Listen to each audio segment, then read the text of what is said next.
நீங்க என்ன ஏன் கடைக்கு வந்திருக்கீங்க? நான் தாத்தா இல்லம்மா, நான் உன் கஸ்டமர்மா. ஐயா நீயா?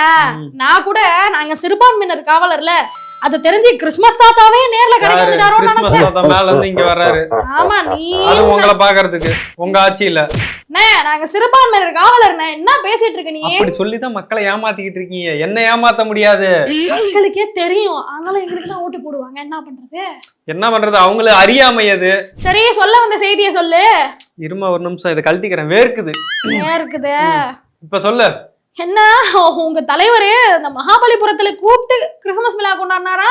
ஆமா, குழந்தைங்களோட செம்ம ஃபன்னு. எவ்வளவு செலிபிரிட்டி வந்தாங்க, ஒரே ஜாலி தான். அப்ப கூட மக்களை தேடி வர மாட்டாரு, அவர் இருக்கிற இடத்துக்கு மக்களை வர வைப்பாருல. இது வந்து குழந்தைகளுக்காகமா இதெல்லாம்? குழந்தைங்களுக்கு. ஆனா இங்க வந்து உள்ள வர சொல்லு. பனையூருக்கு மகாபலிபுரத்துக்கு தான் குழந்தைங்களை இங்க இருந்து கூட்டு வரணுமா? எல்லாம் எப்ப வரணுமோ அப்ப வரும். சரியா, தாவெல்லாம் பேசாத. அது எப்படி முதலமைச்சரான பிறகும் பனையூர்ல தான் இருந்து அரசியல் பண்ணுவாரா, இல்ல இங்க தலைமைச் செயலகத்துக்கு வருவாரா?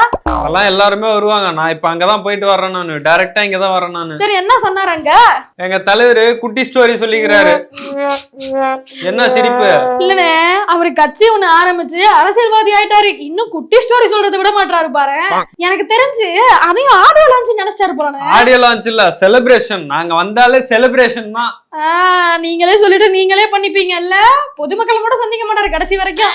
என்ன நாங்க என்ன உங்களை மாதிரி என்ன சொல்லிட்டு செய்யாமையா இருக்கோம்? ஒரு தடவை வாய்ப்பு கொடுத்தா தெரியும் வாயாலே வடை சொல்றது எப்படின்னு. வாய்ப்பு கொடுத்து பாரு.